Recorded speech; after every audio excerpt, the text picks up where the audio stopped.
Good morning, and thank you for joining us for Coffee with CASA. My name is Natalie Stomach. I'm the Development Director, and thank you for spending a little bit of your morning with us. We're here just to learn a little bit more about CASA on North Texas Giving Tuesday, how you can help support us with your dollars and your volunteer hours. Every minute and every dollar counts. First, I want to know, where did you get your coffee? Mine is in my beautiful CASA cup. It is from Urban Alchemy Coffee and Wine Bar, our friend Tony Ritigliano store in Arlington. So where else did everybody get their coffee? You can comment in the comments section and also post questions. We will try to answer those live as we go. And if we don't have time to get to them, we will answer them afterwards. Good morning, Candy. Thanks for joining us. So again, put your questions and comments. We'll try to get to them as we can. If not, we'll answer them later. And I would like to introduce you to our CEO, Don Binnicker, to tell you a little bit more about what CASA of Tarrant County does for abused and neglected children here in our neighborhood. Good morning. Thank you for joining us this morning. We appreciate you being here. Court-appointed special advocates of Tarrant County, more commonly called CASA of Tarrant County, is here and has been serving children in this area for about 36 years now. Children get removed every year by Child Protective Services and are placed in the foster care system and placed with family members. And those children go into a system that is very scary to them. Court-appointed special advocates are ordered onto the cases by the judges on the case, and they're allowed to work with the children and advocate on behalf of the children and just give an extra set of eyes and ears to the courts so they know kind of what's going on with these kids. These kids come into the system and they have a Child Protective Service caseworker, they have an attorney, they have foster parents that they've never seen before. They're living in a home environment that they're not used to. They're away from everything they know that's their everyday life, their pets, their friends, their school. And so this is a pretty trying time for these kids. So court-appointed special advocates are appointed so they can represent these guys. We can go into the courts. We can tell the courts what's happening with these children and their schoolwork, what's happening in their foster home. We actually have our advocates go into the foster home and make sure it's a safe environment for the children. Make sure the children feel safe there and just kind of talk to the kids, kind of find out what's going on with them. We're going to advocate on behalf of their medical needs. If there's any special medical needs, we want to make sure that those things get taken care of. So our advocates will be talking with medical personnel. They'll be talking with school personnel to make sure they're getting what they need academically. They'll be talking if there's a therapist involved. They'll be talking with them. They'll have communication with their Child Protective Service caseworker. They'll also speak with their attorney. And any other parents or family members that might have concerns about these kids, so we can certainly make sure that those things are being addressed.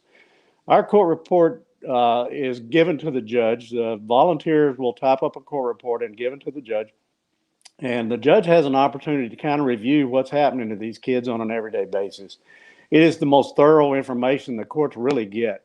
They're bombarded with information from Child Protective Services and attorneys. And the CASA court reports is very concise, and it gives them a brief kind of overview of what's happening on a daily basis. Our advocates spend their time working with these kids. We try to see them at least twice a month. We want to have more communication if possible. And we want to go into the courts and we want to be able to tell the judges these kids are safe and here are the things that are going on with them. Here are their needs and here are our recommendations. So we appreciate the volunteers that are out there. They spend their time, they give their hearts to this program. And they're speaking on behalf of that child. That is really the only person that is there with that child as they come into the system and stays and communicates with them until they leave the system. So we really appreciate our advocates, and we appreciate you being here with us this morning. Thank you, Don. You mentioned medical advocacy. What else are volunteers looking at right now? This is a particularly trying time for kids educationally as well. It is. It's very difficult for these kids at this time. And, the schools have been shut down basically, and parents have been given the responsibility of educating them and kind of keeping them up to date. And it makes it difficult when they don't have the communication with their teachers. They're not seen with their peers. They're not seen on a daily basis. And so it makes it difficult for these kids at home. So we try to communicate because of the COVID virus that's going on right now. Our volunteers are basically communicating with them face to face through FaceTime or Skype or some other kind of Zoom meeting or something like that, just so we can see their face and make sure they're okay. So we're going to communicate as much as we can that way. Wonderful. Well, thank you so much for sharing. And again, if anyone has questions for Don, you can leave them in the comments section and we can get to them either during this broadcast or at the end. So thank you so much, Don, for sharing about CASA's mission. Next, I want to introduce our board president, Dwayne Smith. He's a family law attorney here in town to talk a little bit more about CASA's mission and how you can help us today. Good morning, everybody. Like Natalie said, I'm a family attorney here in Fort Worth with the law firm of Gardner and Smith. I've been a board member with CASA for several years, and I'm the board president this year. Today, we're asking for your support because we have about 500 children on our waiting list for an advocate, and we have new cases coming in every week. During the coronavirus pandemic, our board has become increasingly concerned about the severity of the child abuse cases that are being reported to our medical professionals, doctors here in town. I'm sure you've seen a lot of that covered on the news lately, and we're asking for your support today because that will help us provide advocates for these children and other children who are in crisis in two very important ways. First, it'll help us to train volunteers. CASA provides extensive training in child welfare, trauma, and advocacy, like Don was talking about, all before we assign a case to a volunteer. And second, your support will help us provide for our child advocacy specialists who supervise up to 25 of our volunteers, who in turn collectively serve 40 to 60 children per year. Your support today will help ensure that our volunteers have highly skilled supervisors to help them navigate the child welfare system, both for the foster children and for their families. When you're considering giving today on North Texas Giving Day in this emergency time of need, I want you to imagine just for a second that you're a child. That without any warning, you're removed from your parents, you're removed from your home, you're removed from your school, removed from your friends, and if you're lucky, you get to take a handful of clothes and whatever else will fit in a black trash bag.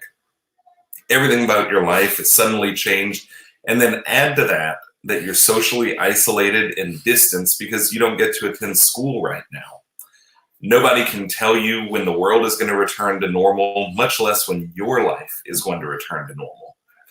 We have over 500 children waiting for an advocate with CASA, and due to the pressures of social isolation, we expect that number is going to increase. Guys, now more than ever, there's an urgent need for your donations to help us recruit and train more community volunteers to advocate for our most vulnerable children in our community. Please, guys, do what you can, how you can. Dwayne, thank you so much for sharing. Again, you can donate at givetocasa.org. You can, as a family law, the child welfare system as a whole. I'm sorry, Natalie, I got a delay there and I couldn't hear you. Yeah, as an attorney, how important is the CASA to the child welfare system as a whole? It's hugely important. CASA serves as the eyes and ears for the court.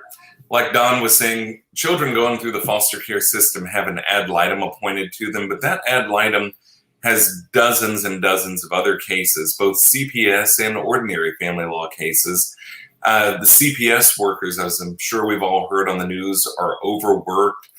The CPS program in Texas was recent, or at least in Tarrant County, was recently transitioned over to OCOK, and each of those specialists has a number of cases. Our volunteers at CASA only have one case at a time. They're assigned to either one child or one sibling group, and we get to go in no fewer than 2 times a month to visit with those children.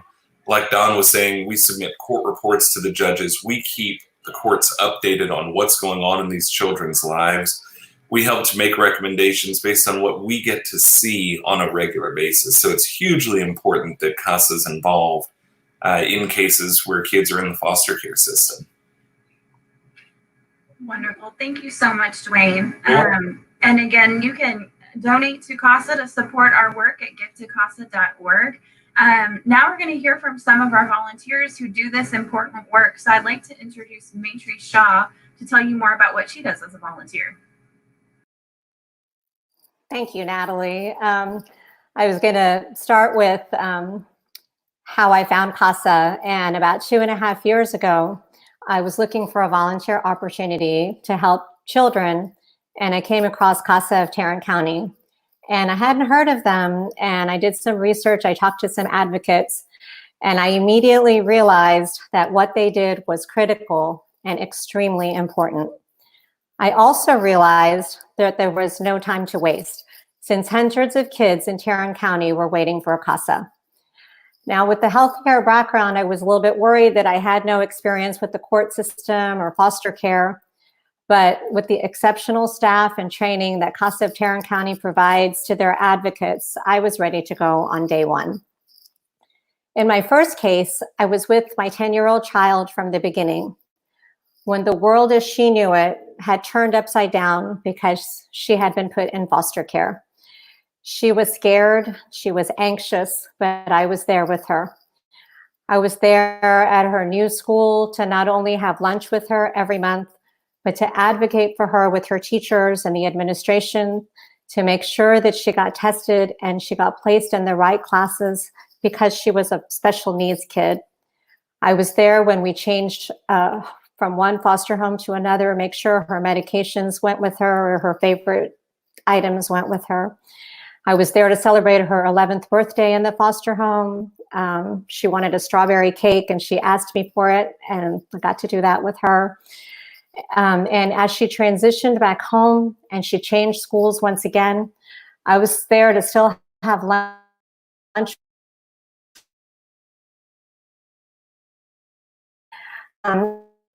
My is a 5-year-old, and unfortunately, she's been in and out of foster care most of her life. This presents a challenge for her to trust anyone, but this time she has a CASA, and she sees me in all the different parts of her life. And that's slowly making a difference. She's surprised when she sees me at daycare or at the foster home or at visitations. And she asks me how I can be everywhere. And I know she asks because she's never had that consistency. Currently, with the COVID situation, I've switched to virtual visits, and she and I FaceTime regularly. And that also gives me a chance to chat with the foster parents, check in on them, see how they're managing during this time. I've started a pen pal game with her to help her practice her ABCs. And foster mom tells me she really looks forward to checking the mail to see if she has anything. I watch her visitations by Zoom. I keep in touch with her caseworker, with the daycare. It looks a little bit different, but I'm still able to be a constant presence in her life. And I've now been a CASA for 2.5 years, and it's truly been the most fulfilling volunteer experience of my life. So thankful to be able to be there for a child during their toughest times. Maitri, thank you so much for sharing. What is the most rewarding part? I'm sorry, Natalie, you're cutting out. Oh, sorry. What is the most rewarding part about being an advocate? I love it when I see them and they see me and they are so excited. It is like they're surprised all over again. It just reminds you why you're doing what you're doing. It's really special. Wonderful. Thank you so much for sharing. If you are interested in becoming a volunteer, you can visit our website at speakupforachild.org/register to learn more about the volunteer opportunity and to sign up for an information session. So again, Maitri, thank you so much for joining us and talking about your experience. I'd like now to also introduce Jay Wilson, another volunteer, to tell us about his volunteer experience. Yeah, thank you, Natalie. As you've heard, the number of kids on the waiting list is the primary reason I started into this volunteer work.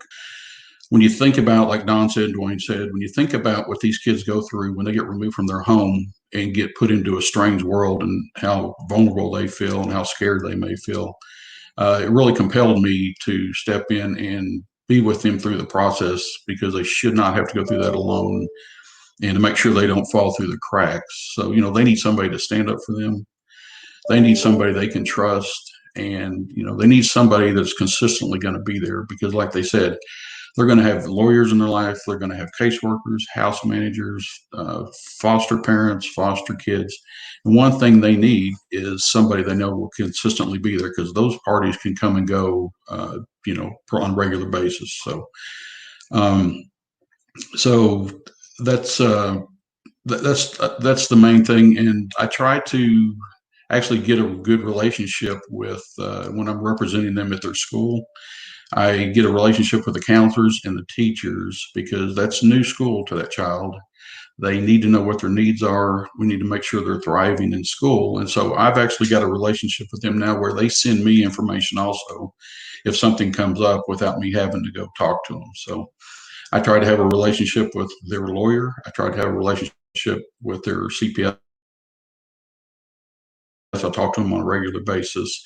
So it's a street with them. So the fact finding for this child to make sure they're safe becomes a lot easier. So, like I said, we go to court, and we give the judge the information from which they use to make decisions on these children's lives. The school we talked about, the foster home. My child has moved foster homes 3 times now.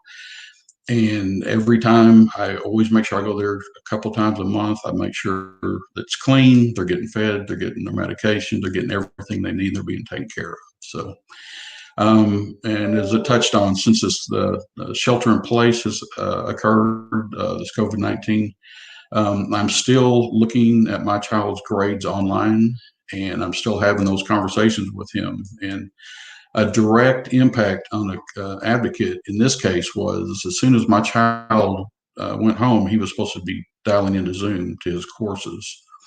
And when I called him, I found out he wasn't doing that because he wasn't comfortable with the software. He wasn't comfortable with the entire process. And I called him, found that out, explained how to do it, explained why he needed to do it. And he now is comfortable with it. He's enjoying it, and his grades are reflecting that he's doing that. So if CASA hadn't been there in that situation, I would have had a child that sat there and was not calling in, and probably would have failed his courses. So that's kind of one of the direct impacts that CASA can have on a child's life, because nobody else they're taking care of a lot of things, but they're not taking care of those details that need to be taken care of to make this child start healing and feeling safe and that type of thing. So that's basically what CASA does in these kids' lives. It just looks at the small things and the daily things. You see this child so often that when something's not right, when something needs to be done, whether it's medication, whether it's school, whatever it is. So the constant in their life is really critical for these kids, and they know that somebody cares. So anyway, that's the main reason I did it. And if I could, I would like to just real quickly reach out to the guys watching this live stream. We have an initiative at CASA called Men of CASA. We have roughly, of the children being served by CASA, a little bit over 50% of them are boys. And of the advocates serving CASA, they represent about 18% of the advocates. So, and it's not to say that children can't thrive under female advocates. It's just that some of these boys have not had a positive male role model in their life. And so we would like to get more men involved as advocates, so these boys can have a positive male role model, talk to men about whatever they want to talk about, maybe play some sports, whatever that is. So if you've ever considered possibly looking into becoming an advocate, please give us a call, an information session, and check it out. We'd be glad to talk to you about it. So anyway, thank you very much for your time. Thank you so much for sharing. You're always such a good recruiter for us as well. But I know you did something cool with your child when we moved to remote. You were teaching him something, weren't you? Yes, it was. So before the shutdown started, I was giving my child guitar lessons. Well, I've been trying to continue that through the Zoom application. since the shutdown, and it's been going pretty well. I mean, so, and that's a perfect example of we are continuing to reach out to these children exactly the same way we were before. It's just through a different mode, different platform. But so I'm continuing to do the same things with him: guitar lessons, talking about school, talking about everything about that child. We haven't missed a beat. We're still going along. Thank you so much for your time and your advocacy, Jay, and for sharing your experiences as a CASA volunteer. We really appreciate you joining us this morning. Thank you. You're welcome.